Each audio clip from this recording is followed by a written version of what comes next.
the world, and I am sure that there are markets that have traded, but frankly, nothing of terribly great importance that urges us to get rid of what we're talking about. Look, Windsor Castle.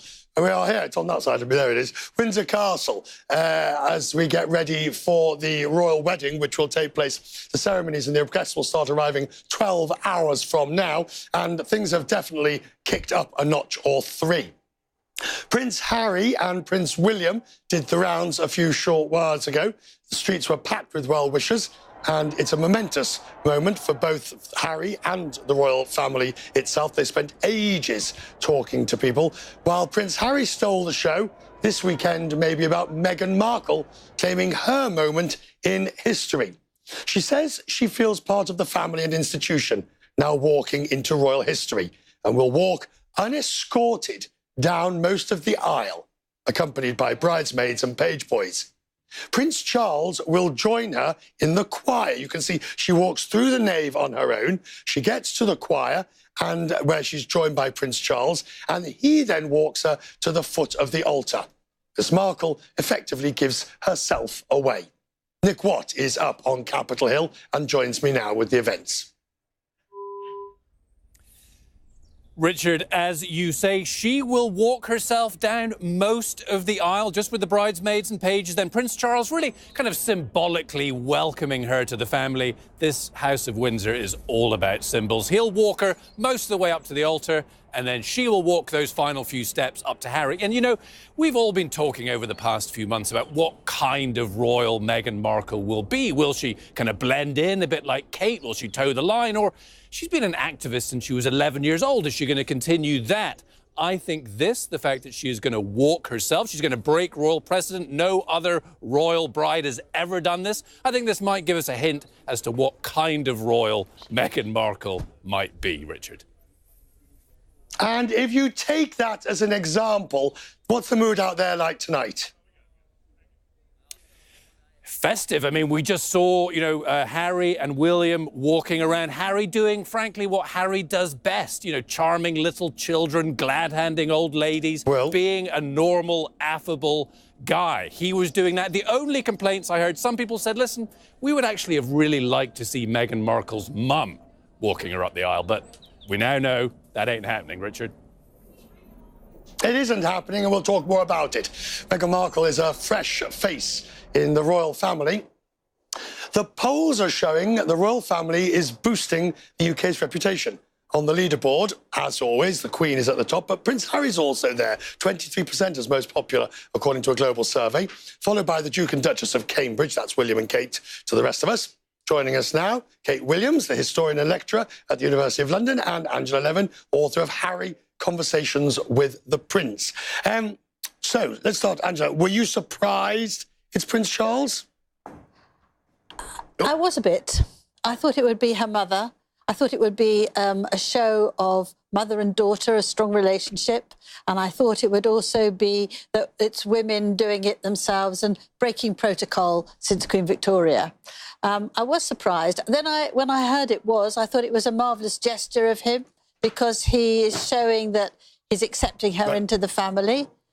And then she decided to walk halfway and have him. Is it symbolic, do you think? I mean, it wasn't symbolic 2 days ago or last week. Now, all of a sudden, she's walking herself.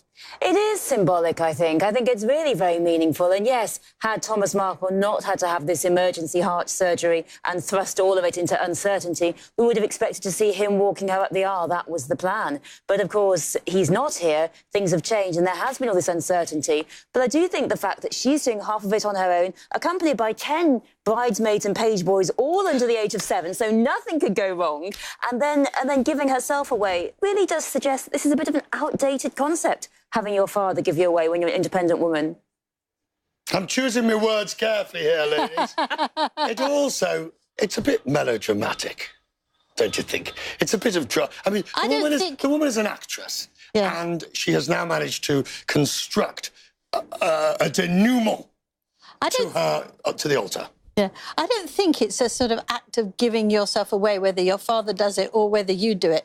You just join someone. I think the giving away still is harking back to the time where you expect your husband to support you, you expect him to be in the lead. Right. But I just think you can go down there whichever way you want to and say, here I am. I'm more interested in the mother meeting the Queen for tea today. Yes, the mother met the Queen for tea today. We heard it was a very successful meeting. Harry and Meghan were also there. But we believe that the ultimate seal of approval was that the Queen was seen leaving Windsor with Meghan's beloved dog. So clearly, we know that the corgis love Meghan. So the fact that the Queen has now seems to have adopted Meghan's dog as a chum, well, there's nothing more that can be gained. She's clearly the Queen's favourite. And there they are walking in to Cliveden House, the first house of Nancy Astor, the first woman in Parliament. And that's a beautiful hotel. And it's expensive. It's very expensive. Well, money's no object on this wedding, is it, really? It's very... I mean, we expect an expensive wedding dress. We expect everything will be done in great style and with no expense spared, I think. How important is... Are we overstating, Angela, to you first, are we overstating the importance of Meghan Markle to the royal family? I don't think we are, actually. I think it's extraordinary where she's come from, you know, quite a humble home, quite dysfunctional. She's not at all what you would imagine the royal consort would be. And yet she's climbed her own way up. She's very self-made. She's not an aristocrat who would just do a bit of work on a glossy magazine. She's really worked hard to get known. And I think it is extraordinary. I think the length of time they've known each other is very short.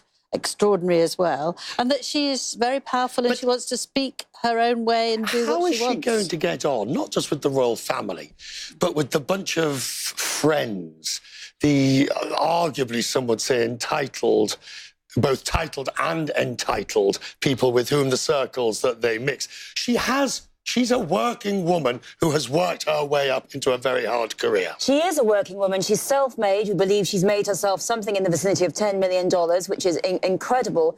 And yes, once upon a time, Prince Harry and Prince William were surrounded by a party group of young men and young women who didn't really do much, who were rather... The Honourables this and the Honourables that. Going to discos in London. I mean, that was... But a lot of them have changed and grown up. And they initially, they did not accept Kate. They didn't like her. They called her doors to manual. And to refer to the fact that her mother was an air stewardess, a perfectly respectable job. They said that they called her doors to manual, but they got over their snobbery. And I think it's time to realise that the middle classes, of which I am one, and people who work for a living, it is time that the royal family incorporates them. And so we think about who could George marry? I think another working woman. I think if you look at Charles and Diana, the royal family was searching far and wide to find someone suitable that he would marry. And she had to be aristocratic. She had to be a virgin. She had to come from a good family.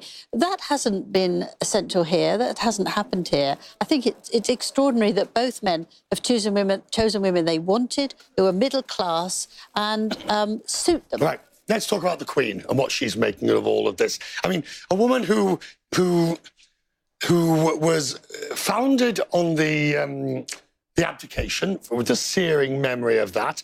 All the scandals from Suez to Margaret to toe-sucking to Diana to Philip and all the various things. Nothing phases the Queen. I think it does deep down, but she doesn't show it. She's a stiff upper lip generation, and whatever happens, duty comes first, so she can swallow all that. I think she's got softer, particularly since Prince Philip, her husband, has taken a step back, because he's the one who likes absolute detail, and she's got a bit softer. And since her own mother died, she would never have worn these bright colours, so I've been told, that she's been wearing lately. If her mother was around, she wouldn't have thought it was suitable. I think she's got more relaxed about things. So, finally, what should I be watching out for tomorrow, bearing in mind that I'm not going to get terribly excited by the dress? OK, well, so what moment? What moment? What moment? I think the big moment is when we see all of the royal family in the chapel, the Queen, and, of course, so many of her relatives are buried there, her mother and father, and we see the moment when Harry sees Meghan for the first time. He hasn't seen the dress, many of the people have, and we'll see, I think, the love between them then. I think so as well. It would be the dress. A lot of men, when they look round, they see their bride. They can't believe how beautiful they look. And they're glowing They're looking at their absolute best. They're incredibly happy. There's emotion in the air, and I think we'll see You're something. both basically politely telling me that I'm a miserable old thing. Do you know my favourite tweet? Go on. There was my favourite tweet. Someone saying Prince Harry's engagement to Meghan Markle gave black women hope, and someone had retweeted it saying his engagement to a beautiful woman gave ginger men hope. And as a ginger woman, I can say that, but I just think every ginger man across the